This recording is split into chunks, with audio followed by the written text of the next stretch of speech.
기도에 대한 말씀 8번째 시간입니다.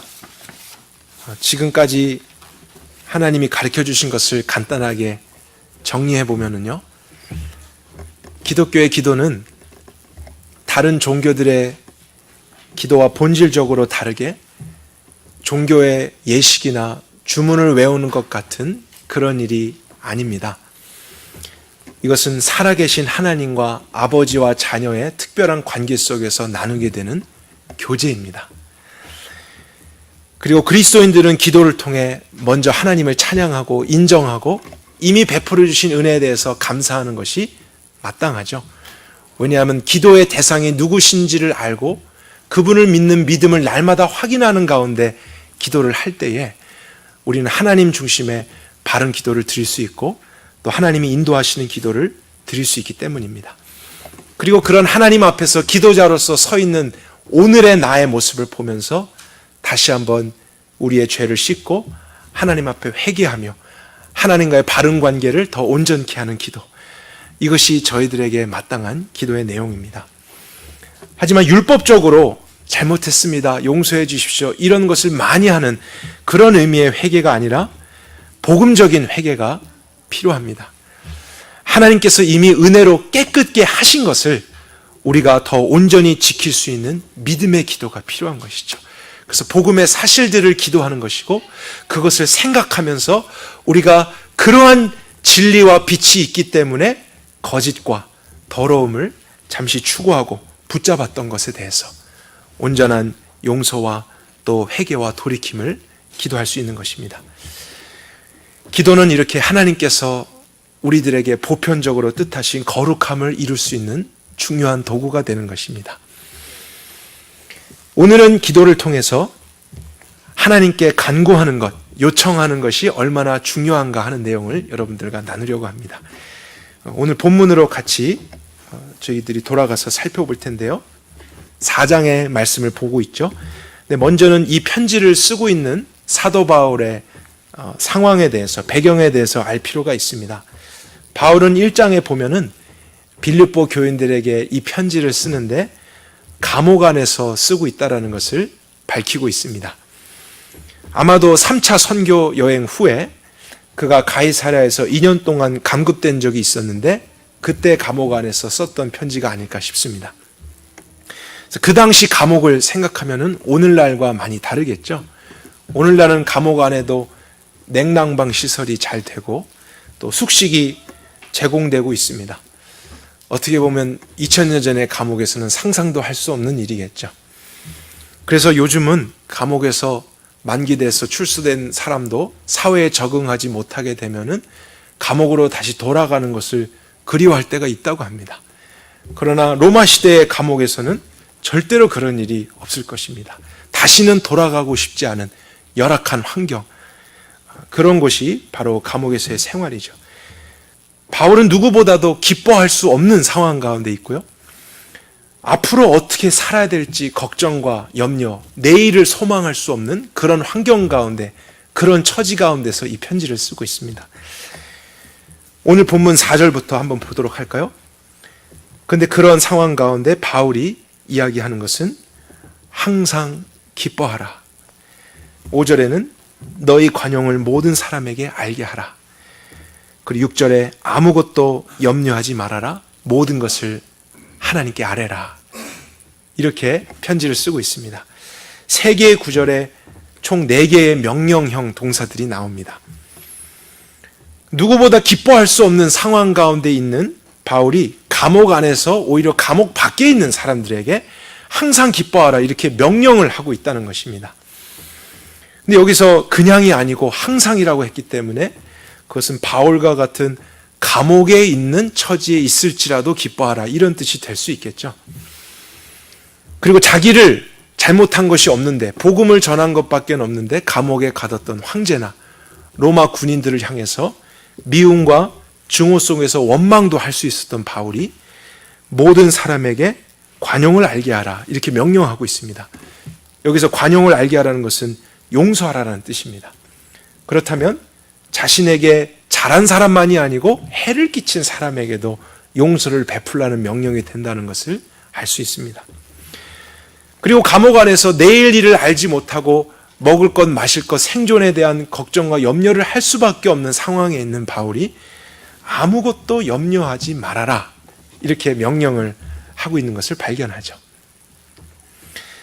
근데 우리가 정직하게 이런 말씀들을 읽게 되면은요, 우리와 너무 수준이 다른 것을 요구하고 있다, 이런 생각을 하게 됩니다. 솔직한 마음으로요, 이런 말씀들을 볼 때 감동이 되기보다는 부담이 될 때가 참 많습니다.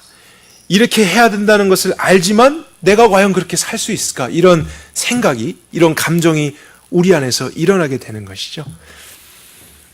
그러나 하나님은 그 당시 빌립보에 있는 교인들만을 위해서 이 편지를 기록하게 하신 것이 아니고, 그때부터 지금까지 이 말씀이 기록되고 전수되어서 오늘날 저희들도 읽게 하셨기 때문에 분명히 이 명령들은 저와 여러분들에게도 주시는 하나님의 명령입니다. 순종해야 되는 하나님의 뜻입니다. 그러나 선하신 하나님이요, 불가능한 것을 명령하신 다음에 우리가 하지 못할 때 그것을 또 책망하시고 심판하시는 일이 있다면 그 하나님은 불의하신 건 아니겠어요? 그러니까 우리가 이런 말씀을 대할 때 내 생각에는 그럴 수 없을 것 같다, 이것은 불가능할 것 같다, 이런 느낌이 있을지라도 우리가 그런 우리의 생각을 따라서 말씀을 보려고 하지 말고요, 하나님의 선하심을 쫓아서 분명히 하나님은 내가 이것을 믿고 순종하려고 할 때 어떠한 역사를 이루실 것이다, 이런 마음으로 우리가 대하려고 한다면 하나님의 특별함을 경험할 수 있을 것입니다. 그래서 우리가 그런 마음으로 다시 한번 본문을 관찰해 볼 텐데요, 4절에서 6절까지 불가능해 보이는 4가지 명령들이 있는데, 다시 한번 보게 되면은 그 명령들이 그것을 가능할 수 있도록 돕는 중요한 어떤 내용들과 연결되어 있다는 것을 발견합니다. 그래서 우리가 말씀을 묵상할 때 이런 것들을 찾아내는 것이 굉장히 중요합니다. 그럴 때 참 기쁘고 우리를 변화시키는 그런 일들이 이런 내용들 안에서 나타나게 되죠. 그리고 마지막에 6절에 보면은 이것이 기도와 간구로 감사함으로 하나님께 아뢰라로 마무리되고 있기 때문에 기도에 대한 교훈을 우리가 살펴보는 것이 굉장히 적절할 것입니다. 4절부터 다시 한번 말씀을 보도록 할까요? 바울이 항상 기뻐하라, 이 명령을 하고 있는데 그것을 앞에서 한 수식어와 함께 주고 있는 것을 발견하게 됩니다. 주님 안에서입니다. 영어로는 rejoice in the Lord always, 그렇게 되어 있습니다. 그러니까 바울은 기뻐할 수 없지만 마음을 가다듬고 억지로라도 기뻐해라, 이렇게 명령하고 있는 것이 아니라는 사실이에요. 그것은 우리가 가진 오해입니다. 기뻐하라는 명령과 함께 그것을 가능할 수 있도록 하는 비결을 같이 주고 있는데, 주님 안에서 기뻐하라, 이런 것임을 알 수 있습니다. 그러니까 주님 안과 주님 밖에서의 다른 점이 있다라는 것이죠. 주님 없이 주님 밖에서 우리가 인생의 어려움과 고난과 아픔을 만나게 되면 그 자체가 좌절이고 실패일 수밖에 없습니다. 그러나 우리가 주님 안에 있는 정체성이라는 것을 알게 될 때, 그 복음적인 사실을 다시 한번 바라보고 믿게 될 때는요, 심지어 고난과 아픔마저도 나를 견고케 하고 또 이 세상을 살아가면서 그리스도를 닮게 하는 어떠한 계기가 되고 시기가 된다는 것을 생각할 수도 있습니다. 심지어 감옥에 갇힌 것 같은 고난 중에서도 기뻐할 수 있기 위해서는 그리스도 안에 있는 나를 늘 볼 수 있는 영적인 관점이 필요합니다. 어떻게 말하면 가치관이라고 할 수도 있을 것 같아요. 내 자신의 모습에 대해서, 내 상황에 대해서 세상의 기준과 안목으로 나를 보면 실패한 것 같지만 주님 안에 있는 나, 늘 우리 자신을 그렇게 볼 수 있는 힘이 필요한 것입니다. 성경을 보게 되면은 항상 슬퍼해라, 항상 좌절해라, 이런 명령은 없다라는 것을 발견합니다. 근데 여러분, 왜 그런지 아십니까? 성경은 왜 우리에게 슬픔을 명령하지 않을까요? 왜냐하면 우리는 본성적으로 명령하지 않아도 잘 슬퍼하기 때문에 그렇습니다. 좌절해라, 이것을 요구하지 않아도 우리는 자연적으로 좌절하게 되어 있는 그런 죄성을 가진 본성적으로 타락한 인간들입니다. 그러니까 기뻐해라라고 하는 것은요, 우리의 본성을 거슬러 가야 되는 그런 명령이에요. 그래서 하나님은 이것을 명령하셔야 됩니다. 가만히 있으면 기뻐하지 않는 것이 당연합니다. 그래서 하나님의 뜻이 기쁨으로써 우리에게 명령되어질 때 그 뜻을 순종하도록 우리는 변화를 생각하게 되죠. 근데 이것이 그리스도인이라고 해도 마찬가지입니다. 우리가 정말로 거듭나고 그리스도인이 되었어도 여전히 육체를 입고 살고 있고 죄악된 세상 안에 있기 때문에 기뻐해야 한다라는 마음을 가지고 그 말씀의 명령에 순종하려고 하는 앞을 향해서 걸어가는 태도가 없다면 우리 삶에 그것이 저절로 이루어지지 않는다는 것이죠. 그리고 그것을 이룰 수 있는 비결은 in Christ입니다. 주님 안에서. 예전에 주님 밖에서 마음대로 살아가던 때가 있었죠. 우리의 생각대로, 감정대로 말하고 하고 싶은 대로 하던 우리, 하나님과 원수되어서 살아갔던 우리들이었습니다. 그러나 그런 죄인들을 그리스도 안으로 넣으시고 그 안에서 내가 죽고 예수님이 다시 사시는 놀라운 역사를 이루어 주신 것입니다. 그래서 비록 감옥 안에 갇혔을지라도 이제 나는 주님 안에 있다. 주님 안에 있기 때문에 나는 갇혀 있는 것 같지만 갇혀 있지 않습니다. 나는 정말로 자유합니다. 이런 것을 고백할 줄 아는 사람들이 그리스도인이라는 사실이에요.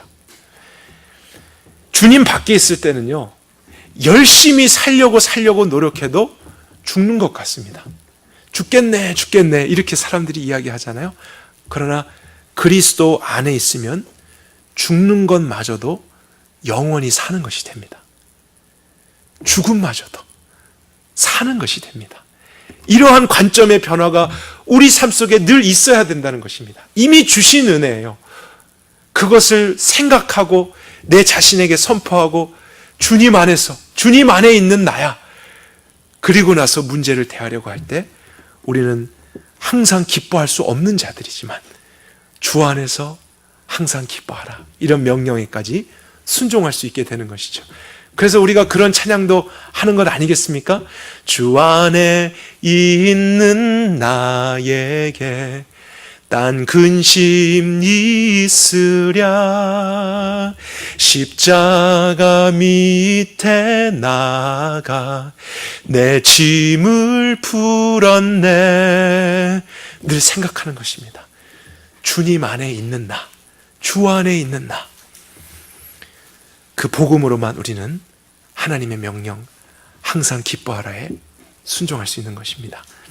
두 번째도 볼까요? 5절에는 또 다른 명령이 있죠. 너희 관용을 모든 사람에게 알게 하라. 다시 말하면 모든 사람을 용서하라는 것입니다. 근데 이것도 명령으로 주어졌다는 것은 우리의 본성과 다르기 때문이다라는 것을 생각하게 되죠.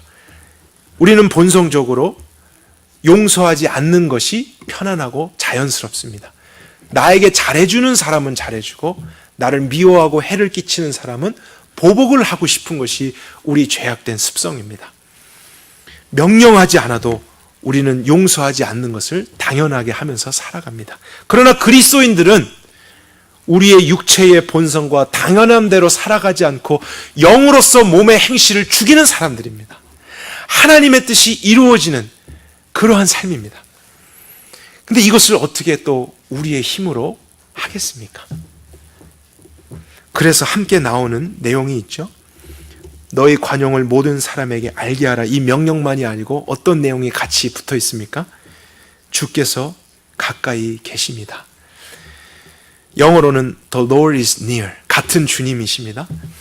근데 이것은 두 가지로 해석을 해볼 수 있습니다. 첫째는 이 의미가 예수님이 나와 동행하시고 지금 내 옆에 가까이 계신다. 이런 의미로도 해석을 할 수 있고요. 또 한 가지는 주님이 다시 오실 날이 가까이 왔다. 주님이 가까이 계시다. 이렇게로도 해석할 수 있습니다. 어느 것이 이 5절에게 맞는 해석일까? 우리가 생각을 해볼 때 가장 좋은 방법은 앞뒤에 어떤 내용이 있나 한번 살펴보는 것이 성경 해석의 가장 중요한 원리죠.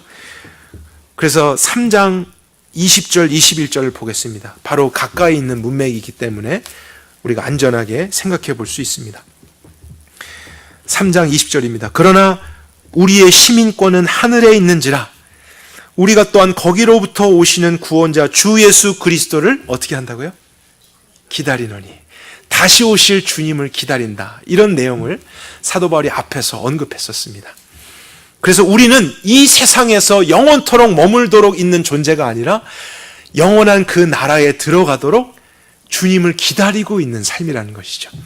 근데 왜 주님을 기다리는가 보았더니 21절에 그리스도께서 만물을 자기에게 복종시키는 그 능력의 역사로 우리의 천한 몸을 자기의 영화로운 몸과 같이 되도록 변화시킬 것이다.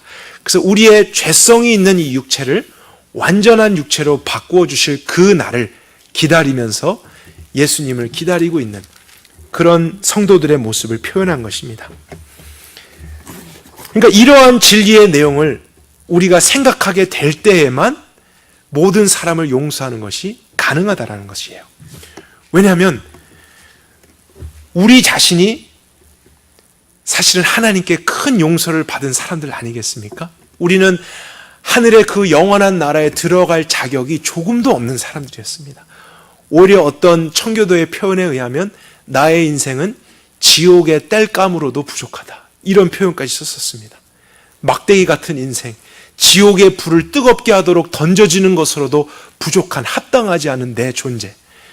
그러나 우리를 용서해 주시고 자녀 삼아 주시고 하늘의 시민권을 주시고 영원한 나라에까지 인도하시도록 용서하신 주님이 다시 오십니다. 그것을 기다리고 있는 나를 생각하게 될 때 이 땅에 잠시 거쳐가는 동안 나에게 때로는 해를 끼치고 또 나에게 원한을 맺게 할 일을 했던 사람들에 대해서 용서하는 것. 우리의 본성적으로는 안 되지만 그런 나를 먼저 용서하신 주님의 은혜로 말미암아 용서할 힘과 마음을 얻게 된다는 것이죠. 주님이 가까이 계신다. 그분이 오신다. 그 영원한 나라에 나는 용서받은 자로서 들어가게 될 것이다. 그러니 이 세상을 거쳐가는 동안 더 많이 용서하고 이미 용서해 주신 그 사랑을 사람들에게 증거하자. 이러한 마음으로서 주님의 명령에 순종할 수 있는 것. 그것이 바로 그리스도인입니다. 하나님은 우리에게 절대로 불가능한 명령만을 주신 것이 아닙니다. 우리의 육체는 싫어할 수 있는 명령이고 하나님의 뜻이지만 그것을 이룰 수 있도록 구원하셨고 또 그 명령에 순종할 수 있는 원리와 함께 명령하고 계신 분이시죠. 그래서 우리는 나에게 잘해주는 사람만이 아니고 때로는 해를 끼치는 사람도 용서하는 삶을 사는 것이 합당한 것입니다. 세 번째로 볼까요? 6절에 또 다른 명령입니다. 아무것도 염려하지 말아라. 근데 감옥에 있는 바울에게 이 아무것도라는 것이 무엇일까를 생각해 보면요. 어떠한 것이 들어갈까요? 먹을 것도 사실 부족하고 마실 것도 보장되어 있지 않습니다. 건강이 문제가 있을 수 있고 장래에 대해서 또 두고 왔던 가족들, 또 사역, 공동체에 대한 생각, 죽음에 대해서 염려할 수 있는 그런 상황이죠. 그러나 그 가운데서도 바울은 아무것도 염려하지 말아라 이런 명령을 자신에게도 하는 것이고 분명히 다른 교인들에게도 하나님의 권위 안에서 하고 있는 것입니다. 저희들도 마찬가지입니다. 이것이 명령으로 주어졌다는 것은 우리는 본성적으로 염려하는 체질이라는 것입니다. 그것은 명령하지 않아도 잘하고 있습니다. 걱정을 많이 해라 이런 구절은 없습니다. 우리는 그렇게 말씀하시지 않아도 늘 걱정하죠. 어느 정도로 걱정하냐면 나는 너무 걱정하지 않는 게 아닌가 이런 것까지도 걱정하고 있는 것이 우리 인생입니다. 너무 태연하게 사는 것 아닌가. 그래서 하나님은 우리의 본성과 다른 하나님의 뜻, 염려하지 않는 것을 명령하셨습니다. 순종해야 될 것입니다. 그러나 이것도 걱정과 염려를 할 수밖에 없는 우리의 죄성을 가진 인간이 온전히 순종하기 불가능해 보이는 명령이죠. 그래서 주님이 이 말씀을 지킬 수 있도록 주신 내용이 그 다음에 있는 것 아니겠습니까? 아무것도 염려하지 말아라. 대신에 무엇을 해라. 이렇게 말씀하셨습니다. 오직 모든 일에 기도와 간구로 너희 구할 것을 감사함으로 하나님께 아뢰라. 아무것도 염려하지 마라. 그 대신에 그 아무 것을 모든 것으로 하나님께 아뢰는 것입니다. 그렇다면 이 모든 것이라고 하는 것 안에는 영적인 것만이 아니라요, 육적인 것도 포함된다라는 사실이죠. 우리의 생활에 필요한 것이라든지 또 우리의 육적인 고통과 아픔, 또 우리가 염려할 수 있는 많은 제목들, 그것에 대해서 우리의 본성은 염려하게 되고 걱정하게 되지만 그것을 하지 말아라. 그리고 그것 대신에 모든 것을 하나님께 기도하고 간구하고 감사함으로 아뢰라. 우리가 하나님께 그 모든 것을 아뢰 때 우리는 염려하지 않을 수 있게 되는 것입니다. 우리가 걱정하지 않을 수 있는 것, 걱정하지 말아야지 이렇게 노력한다고 해서 되는 것이 아닙니다. 하나님께 그 모든 걱정 대신에 아뢰고 간구하고 요청하는 일을 시작하기 하면은 우리의 걱정과 근심은 어느 순간 그 복음의 원리 안에서 떠나가게 된다라는 사실이죠. 그런데 이 기도하라, 간구하라, 하나님께 아뢰라는 것도 자세히 보게 되면 명령형으로 되어 있습니다. 그렇다면 또다시 생각합니다. 하나님이 하나님께 아뢰라, 간구해라 라고 하셨기 때문에 우리의 본성은 어떻게 되는 것이냐면 무슨 문제가 있든지 하나님께 아뢰지 않는 것이 됩니다. 우리는 문제가 있을 때 절대자이신 하나님을 찾고 의지하기보다는 어떻게 행동합니까? 내가 그 문제의 해결을 스스로 찾아가고 많은 노력을 하는 것이죠. 아니면 그 문제를 해결해 줄 전문가를 찾아간다든지 능력자를 찾습니다. 아니면 요즘 시대는 빨리 전화기를 들어서 검색을 해보기 시작합니다.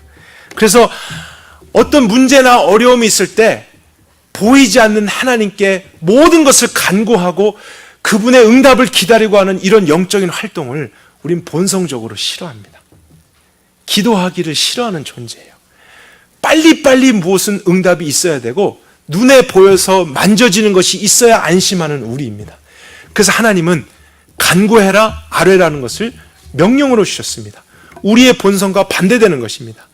그러므로 여러분 기도라는 것은 그냥 우리가 해도 되고 안 해도 되는 것이 아닙니다. 가만히 있으면 저절로 안 하게 되는 것이 기도입니다. 하나님을 의지하기보다 더 열심히 최선을 다해서 살아가는 것이 우리라고요. 그러나 그렇게 사는 것은 하나님의 뜻이 아닙니다.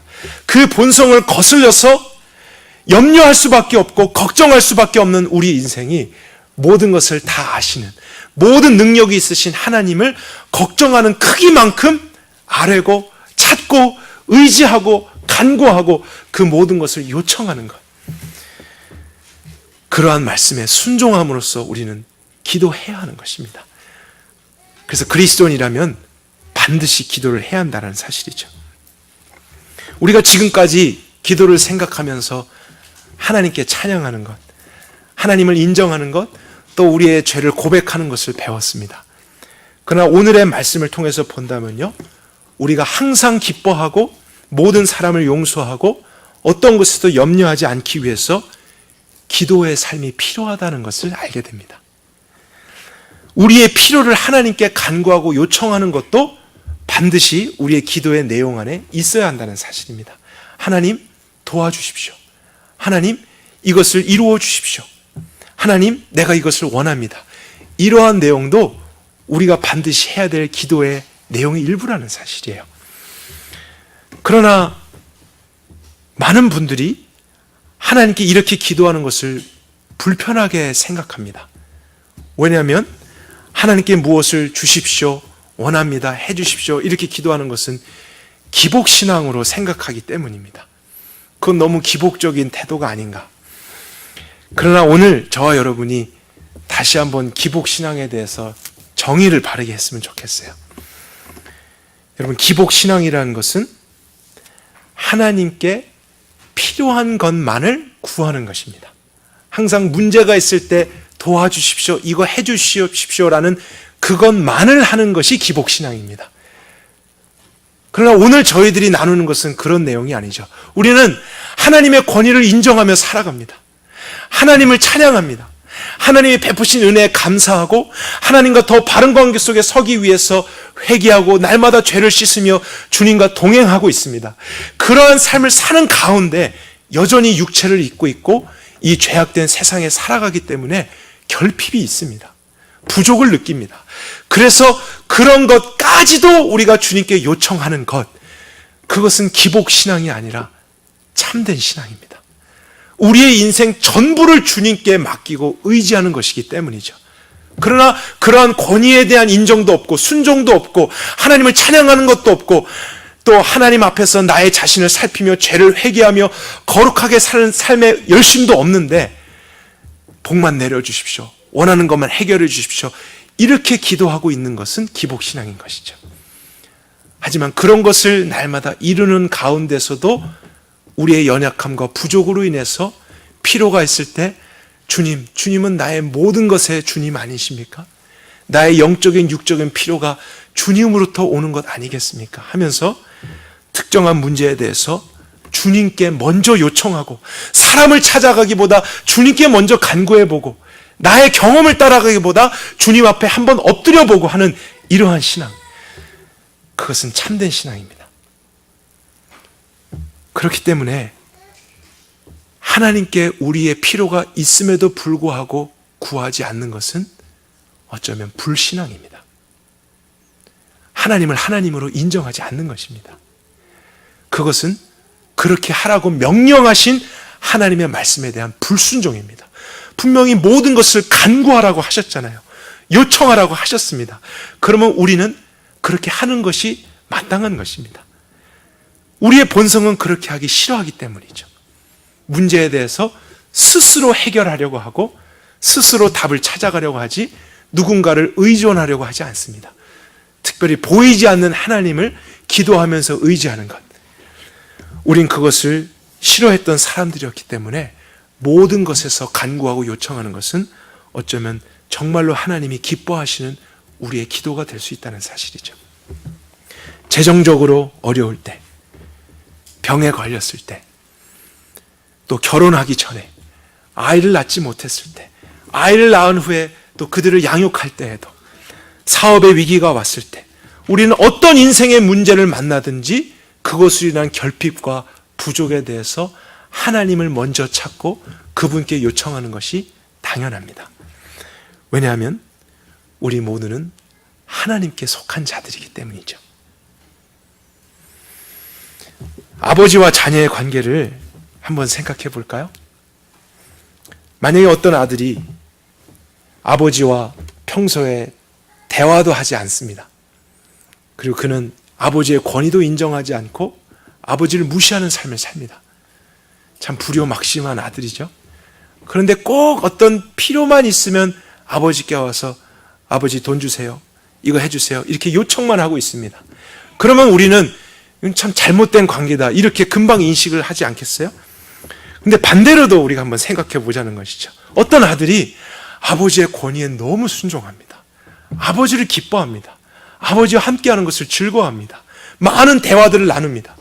그런 관계 속에 살아가는데 갑자기 몸이 너무 아팠어요. 근데 그 아들은 아버지에게 그 사실을 말하지 않아요. 같은 집에 사는데 혼자서 밤새 끙끙 앓다가 아침에서야 아버지가 그렇게 심하게 아팠다는 것을 발견합니다. 아니면 그런 관계 속에서 아버지와 살아가는데 어떤 문제가 생기면 아버지가 옆에 있음에도 불구하고 전화기를 걸어서 옆집 아저씨에게 아저씨 큰일 났어요, 도와주세요, 이렇게 요청하고 있다고 생각해 보세요. 그러면 이런 관계도 이상한 것입니다. 잘못된 것이죠. 만약에 그런 아들이 있다면 아버지로서 이렇게 말하지 않겠어요? 너 왜 나한테 말하지 않았니? 왜 아버지에게 아픈 걸 숨겼니? 그럼 그 아들이 에이, 아빠한테까지 어떻게 미안하게 그런 걸 이야기해요? 여러분, 그런 아들이 있다면 아빠는 더 속상한 것이죠. 그런 것까지라니, 그러니까 얘기해야지. 그러니까 내가 너의 보호자 아니냐? 그러니까 내가 너의 권위자가 아니냐? 너는 내 집에 같이 살고 있는 나의 자녀가 아니냐? 나는 너의 모든 것에 관심이 있고 너를 돌봐야 될 책임이 있다. 그런 것까지 나한테 먼저 얘기해야지 왜 옆집 아저씨가 먼저 그것을 알고 너에게 도움을 청하도록 하니? 내가 도와줄게. 이것이 사실 아버지와 자녀의 관계라면 마땅한 것이죠. 근데 여러분, 우리가 하나님께 이러한 자세로 살아갈 수도 있다는 거예요. 하나님께 아유 이런 것까지 미안해서 어떻게 말씀드려요. 여러분, 이런 태도는 올바른 태도가 아니고 불신앙입니다. 불순종입니다. 잘못된 행동입니다. 우리는 그런 것까지도 하나님께 먼저 알아야 될 그러한 위치에 있는 하나님의 권위 안에 살아가는 자녀들입니다. 그런 것만 요청하는 것도 잘못된 것이지만 그런 것까지 주님께 다 아뢰는 것은 잘못된 것이 아닙니다. 그것이 아버지와 아들의 관계에 사실 굉장히 중요한 것이죠. 영원한 천국에 들어가게 되면은요, 아까 우리가 보았던 내용처럼 우리는 완전한 육체를 입게 됩니다. 더 이상 결핍이 없게 되고요. 여러분, 더 이상 질병이 없게 됩니다. 쑤시고 아프고 병들고 이런 것이 없는 완전한 육체를 우린 그날에서 얻게 될 것입니다. 얼마나 좋습니까? 그런 소망이 우리 그리스도인들에게는 있는 것입니다. 또 그곳에는 죄가 없습니다. 완전할 것입니다. 그래서 어쩌면요, 우리가 그 영원한 나라에 가게 되면 하나님께 무엇을 해주세요라는 요청이 사라지게 될 거예요. 그런 결핍과 부족이 없게 될 것이기 때문이죠. 오히려 하나님의 완전하심과 그 거룩함을 영원토록 찬양하고 기뻐하고 즐거워하는 것만이 그 나라에 있게 될 것입니다. 그러나 우리가 하나님의 자녀가 되었지만 여전히 죄악된, 오염된 이 세상을 살아가고 있고요. 또 아직 그 완전하지 않은 죄성이 있는 육체를 가지고 있기 때문에 우리는 결핍과 부족을 날마다 느낍니다. 여러분, 그것이 정상입니다. 우리의 삶입니다. 그래서 하나님은 그것 때문에 염려하지 말고 걱정하지 말고 모든 것을 기도와 간구로, 또 그랬을 때 가장 선하게 채워주실 하나님께 감사함으로 아뢰라, 이러한 명령을 주신 것이죠. 걱정하지 말아야지, 생각만 하지 마십시오. 그러지 마시고 그만큼 더 하나님께 모든 것을 아뢰실 수 있길 바랍니다. 그것이 우리에게 주신 축복입니다. 그리고 마지막 7절을 함께 볼까요? 7절에 중요한 특징이 있습니다. 4절, 5절, 6절은 다 우리에게 주신 명령입니다. 내가 해야 될 순종에 대한 부분이라면 7절은 그것 후에 하나님이 하실 일에 대한 사실입니다. 그래서 어쩌면 결론적으로 나온 부분이겠죠. 7절은 같이 한번 읽어보도록 하겠습니다. 그러면 모든 지각을 초월하는 하나님의 평강이 그리스도 예수 안에서 너의 마음과 생각을 지키시리라. 분명히 하나님이 걱정과 염려하지 말고 모든 것을 아뢰라고 하셨죠. 그런데 그렇게 했을 때 은연중에 우리에게 기대하는 것은 무엇입니까? 그럼 내가 모든 것을 다 하나님께 아뢰면 하나님이 내가 아뢰는 대로 응답해 주시는 것, 우린 이것을 기대할 수 있잖아요. 근데 7절은 그렇게 써있지 않습니다. 분명히 모든 것을 아뢰야 되는 것은 명령입니다. 순종해야 됩니다. 그런데 네가 원하는 대로 너의 원하는 때에 이것을 다 주리라, 이런 약속은 없고요. 하나님이 확실하게 주신 약속은 무엇입니까? 그러면 모든 지각을 초월하는, 그것은 이해할 수 없는 그런 뜻입니다. 하나님의 평강이 그리스도 예수 안에서 너의 마음과 생각을 지키시리라. 내가 구한 것은 모든 것이었습니다. 염려될 거리들, 걱정거리들, 이것을 사람을 의지하지 않고 내 방법을 쫓지 않고 하나님께 다 쏟아내었습니다. 요청했습니다. 간구했습니다. 그러면 하나님이 그것을 다 들어주시면 좋을 것 같은데, 그러나 하나님은 그럴 때에 너가 그런 상황 중에서 이해할 수 없는 하늘의 평강을 내가 먼저 주리라. 그렇게 약속해 주셨어요. 그러니까 여러분, 이것은 하나님이 약속하신 것이기 때문에 반드시 이루어질 일입니다. 반드시 이루어질 일이죠. 그분은 거짓말을 하시는 분이 아니시기 때문에 그렇습니다. 그리고 마음과 생각을 지킨다는 것도 굉장히 중요합니다. 왜냐하면 우리의 모든 죄의 시작은 거기에서부터 이루어지기 때문이죠. 걱정, 근심, 염려, 미움, 슬퍼하는 것, 앞에서 이야기한 모든 것의 근원은 우리 마음에서 있는데, 우리가 그러한 모든 것을 하나님께 아뢰 때 먼저는 그것의 근원이 되는 마음 가운데 그것이 싹트지 못하도록 하나님의 평강이 마음과 생각을 가르쳐 주신다 그랬습니다. 지켜주신다는 거예요. 내가 내 마음 지키는 게 아닙니다. 하나님이 평강으로 마음 지켜주신다는데 그것보다 더 확실한 것이 어디 있겠어요? 근데 저는 정말 고민해 보았어요. 하나님, 그러나 솔직하게 이런 평강 말고요, 내가 원하는, 지금 이루어지길 바라는 이것이 정말 되었으면 좋겠는데 그거 주시면 안 되겠습니까? 그것 주시면 난 평강할 것 같은데 왜 그것에 대한 약속은 없고 평강을 주리라 이렇게 말씀하셨습니까? 이것이 저의 솔직한 생각이었습니다.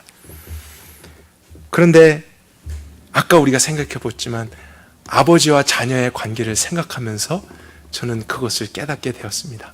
분명히 우리는 모든 것을 알아야 됩니다. 하나님의 명령입니다. 그런데 하나님이 그것을 다 알아였지만 그대로 주시지 않는 이유는 우리도 다 경험했잖아요. 우리의 자녀들에게 그들이 원하는 것을 요청했을 때 우리는 그대로 줄 때도 있지만 때로는 인생의 경험과 부모의 권위로서 더 좋은 것을 주려고 그가 원하는 때에 주지 않고 다른 때에 줄 때도 있고요. 그가 원하는 것은 이것인데 우리는 더 그에게 좋은 것으로 바꿔줄 때도 있습니다. 그러니까 우리가 하나님께 우리의 수준에서 요청한 대로만 주시겠다고 했다면 사실 우리의 삶은 온전해질 수 없습니다. 그래서 그러한 약속은 확정적으로 없었습니다. 그러나 먼저는 이해할 수 없는 하나님의 평강에 대한 약속이 있었습니다. 그리고 더 놀라운 것 9절도 한번 볼까요? 그 평강을 넘어서 확정적으로 내게 배우고 받고 듣고 본 그것을 행하라. 우리가 먼저 순종하는 것이죠. 그러면 평강의 하나님이 너희와 함께 하시리라. 여기선 더 놀라운 사실이에요. 앞에서는 하나님의 평강이 내 마음을 지키리라 했는데 이제는 그 정도가 아니고 평강의 하나님이 너와 함께 하신다. 왜 그럴까요? 왜냐하면 우리가 간구했기 때문입니다. 문제의 크기가 클수록 삶의 어려움과 고난이 있을수록 간구하라고 했기 때문에 하나님께 모든 것을 요청하고 간구했는데 어느 날 보니까 그 문제는 주님 안에서 해결되어져 갔고 결국에 남게 된 것은 무엇이냐면 평강의 그 하나님과 내가 더 가까워진 거예요. 그 문제 때문에요. 그 문제가 없었더라면 나는 하나님을 더 가까이 발견할 수 없었을 텐데 오히려 그 문제마저도 간구하라고 했던 하나님의 명령에 의해서 요청하고 간구하고 하나님의 때를 기다렸을 때 마음의 평강이 임하며 그분의 때에 그것을 이루어지는 것을 경험하면서 결국에는 궁극적으로는 하나님이 실질적으로 함께 하시는 삶까지도 더 깊이 경험하게 되는 것. 이것이 우리에게 기도를 명령하신 중요한 이유입니다. 우리가 원하는 것만을 주시기 위해서가 아니고요. 사실은 하나님 자신을 우리에게 주시기 위해서입니다. 그분과 더 함께하는 그런 온전한 삶으로 나아가도록 때로는 우리의 문제가 그런 기도거리가 됩니다. 사실 우리는 문제가 없으면 잘 기도하지 않습니다. 평안하면은 우리가 주님을 잘 찾지 않습니다. 그러나 오히려 그런 어려움 때문에라도 주님께 요청하고 간구하기 시작했을 때 주님은 우리의 마음을 지키시며 결국은 그 문제 때문에 하나님을 더 깊이 알게 하십니다. 주님 안에 더 온전하게 성장케 하십니다. 그리고 여러분에게 제가 보여드릴 또 하나의 좋은 소망이 있습니다. 우리 4장 19절도 한번 볼까요? 그렇다고 하나님은 늘 평강만 주시고 하나님이 함께 하시는 것만 주는 것은 아닙니다. 19절도 같이 한번 읽겠습니다. 나의 하나님이 그리스도로 말미암아 영광 가운데 그의 풍성한 대로 너의 모든 쓸 것을 채우시리라. 분명히 하나님이 우리의 필요를 채워주시는 일도 있습니다. 아멘이십니까? 하나님은 그렇게 하십니다. 분명히 여러분의 육적인 필요와 질병이나 아픔이나 곤고함이나 관계적인 문제나 어떠한 종류의 일이라 할지라도 하나님은 필요를 채워주십니다. 그러나 우리의 때와 다를 수 있고 우리가 원하는 방법과 다를 수도 있습니다. 그렇다 할지라도 우리는 간구해야 됩니다. 그것 때문만이 아니기 때문에요.